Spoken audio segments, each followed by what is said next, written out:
매일 성경과 함께하는 아름빛교회 말씀 묵상 아름빛 바이블 킷 시간입니다. 2023년 11월 30일 목요일 함께 묵상할 본문은 욥기서 24장 1절에서 25절까지의 말씀입니다. 특별히 오늘 본문에서 주목하고자 하는 말씀은 욥기서 24장 22절에서 25절까지의 말씀입니다. 그러나 하나님이 그의 능력으로 강포한 자들을 끌어내시나니 일어나는 자는 있어도 살아남을 확신은 없으리라. 하나님은 그에게 평안을 주시며 지탱해 주시나 그들의 길은 살피시는도다. 그들은 잠깐 동안 높아졌다가 천대를 받을 것이며 잘려 모아진 곡식 이삭처럼 되리라. 가령 그렇지 않을지라도 능히 내 말을 거짓되다고 지적하거나 내 말을 헛되게 만들 자 누구랴. 영화와 작품을 보다 보면 인상 깊은 결말을 맺는 경우가 있습니다. 권선징악도 없으며 해피엔딩도 없는 결말입니다. 대표적인 경우로는 어느 누구도 선이 아닌 경우 혹은 악인이 웃으면서 끝나는 경우입니다. 혹시라도 욥의 친구들이 요즘 나오는 작품의 그 열린 결말 혹은 꼬인 결말을 보았더라면 얼마나 소스라치며 놀라게 될지는 뻔합니다. 그들에게는 정해진 패턴, 의인은 복을 받고 악인은 벌을 받는다라는 인과응보가 진리이니 말이죠. 물론 욥도 그 패턴에 익숙했던 사람입니다. 그래서 지금의 고난을 이해할 수가 없습니다.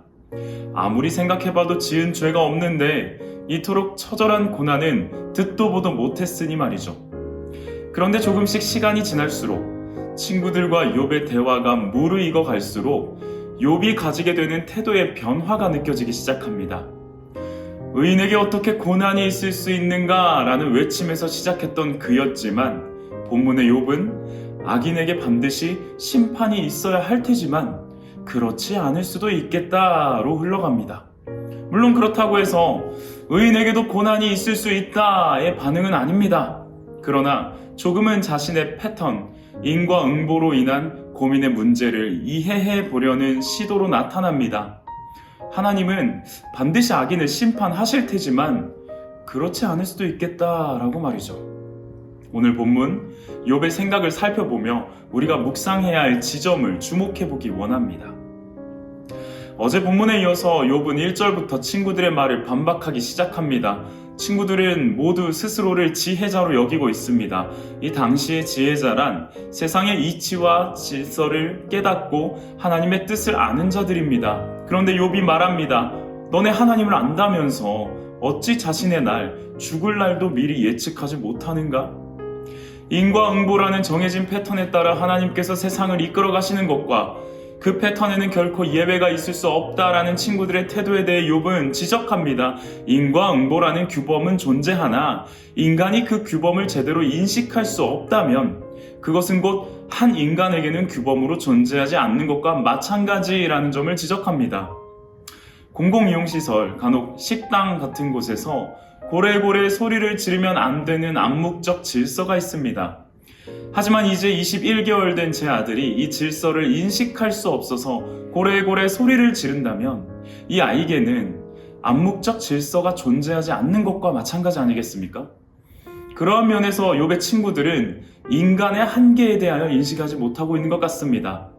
하나님이 절대자로서 당신의 주권에 따라 규범의 예외를 만드실 수 있다면 그 예외가 곧 하나님의 뜻이 될 수 있다는 사실을 받아들이지 못하고 있는 것 같습니다. 오늘 본문에서 욥은 악인, 죄인이라는 명칭을 사용하진 않지만 부당한 행위들을 고발합니다. 욥은 이런 사람들이 있다라는 서술 방식으로 이야기를 풀어갑니다. 남의 소유를 빼앗는 사람들이 있으며 가난한 자들은 학대를 당하여 쫓겨납니다. 쫓겨난 이들은 사람이 살 수 없는 땅에서 먹거리를 구해야만 하는 처지가 됩니다. 이들은 추운 밤에도 맨살을 노출하고서 잠을 자야 하며 비조차 피할 수 없어서 그들의 몸은 흠뻑 젖고 맙니다. 가난한 사람들은 밭과 포도원을 소유한 사람들을 위하여 일하게 되는데 운반할 곡식은 풍성하지만 그들이 먹을 수는 없습니다. 먹거리가 없어서 먹지 못하는 것이 아니라 그들의 소유가 아니기에 배고프고 목마릅니다. 사람들은 도와줄 생각도 하지 않으며 심지어 하나님도 그들에게 관심이 없어 보입니다. 살인자들에게는 낮이 곧 밤이며 빛이 곧 어둠이 됩니다. 그러면서 욥은 18절부터 악인이 처하게 될 운명에 대해 말합니다. 이 내용은 친구들이 악인의 결말에 대해 이야기한 내용과 다를 바 없습니다. 그들의 삶은 빠르게 지나가며 그들의 소유는 저주를 받습니다. 죽음이 그들을 기다리며 잊혀짐이 그들의 운명이 될 것입니다. 그들이 잠시 잘 나갈 때가 있으나 곧 낮아지며 추수 때 이삭처럼 잘려나갈 것입니다.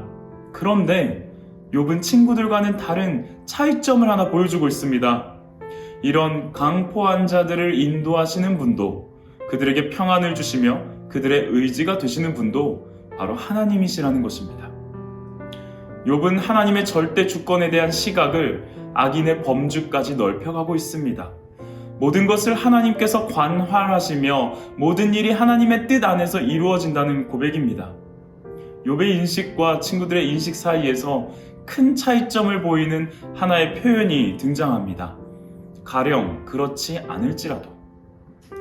하나님께서 악인들을 잠깐 높였다가 잘려 모아진 곡식 이삭처럼 되게 하실 것인데, 이것이 악인을 대하시는 하나님의 인과응보적인 방식일 터인데, 가령 그렇지 않을지라도, 그렇게 하지 않을 수 있더라도. 욥은 그동안 자신의 생각으로는 받아들이기 어려운 문장을 고백하기에 이르렀습니다. 하나님의 절대 주권을 인정하는 사람이라면 악인에 대한 하나님의 태도에 관하여 나의 생각과 세상의 규범과는 다를지라도 그 역시 하나님의 뜻일 수 있다는 생각입니다. 다니엘서 3장에는 풀무불 앞에 놓인 다니엘의 세 친구 하나니아, 미사엘, 아사랴가 등장합니다. 그들은 우상 앞에 절하라는 느부갓네살의 명령에도 굴하지 않고 이렇게 고백합니다. 왕이여, 우리가 섬기는 하나님이 계시다면 우리를 맹렬히 타는 풀무불 가운데서 능히 건져내시겠고 왕의 손에서도 건져내시리이다. 그렇게 하지 아니하실지라도 왕이여, 우리가 왕의 신들을 섬기지도 아니하고 왕이 세우신 금신상에 절하지도 아니할 줄 아옵소서. 하나님이라면 자신들을 풀무불과 왕의 손에서 건져내실 수 있는 분이시지만 혹 그렇게 하지 아니하실지라도 왕의 신들과 우상 앞에 절하지 않겠다는 고백입니다. 욥의 가령 그렇지 않을지라도와 새 친구의 그렇게 하지 아니하실지라도는 둘 다 하나님의 절대 주권을 인정하는 사람으로서의 명확한 고백입니다.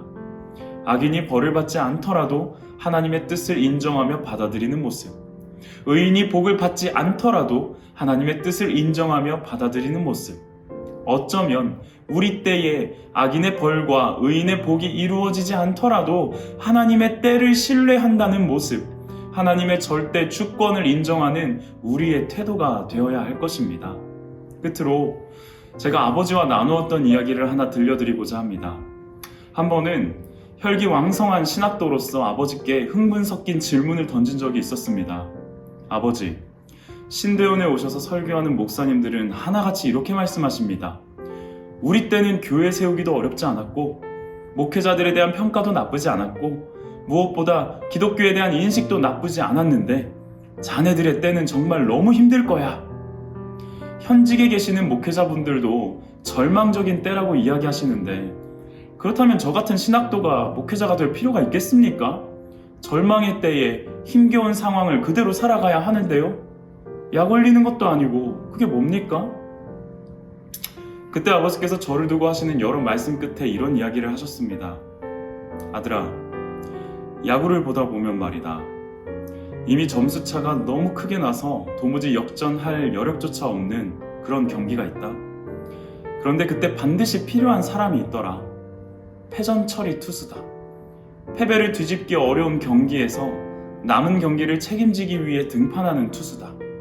네 말대로 이 시기는 정말이지 절망과 암울만이 남았을지도 모르겠다. 그 어디에도 복음을 받아들이려 하지 않고 교회 안에서도 시기와 반목이 가득할지도 모르겠다. 그래서 그냥 될 대로 되라지 내던져 버려질 수도 있다. 그런데 패전 처리 투수는 그때도 최선을 다하더라. 정해진 그때의 경기를 끝내야 하니까. 그래야 다음 경기를 기약할 수 있으니까. 생각해봐라. 요셉 때에 이집트로 들어간 백성들은 400년이 지나서야 홍해를 건너서 이집트를 탈출할 수 있었다. 그렇다면 그 400년 동안 이집트 안에서 죽은 사람들은 다 쓸모없는 사람들일까? 의미 없는 죽음이었을까? 아니다. 그들이 바로 패전처리 투수다. 그들이 있어서 400년의 약속의 기간, 하나님의 때를 이어갈 수 있었다.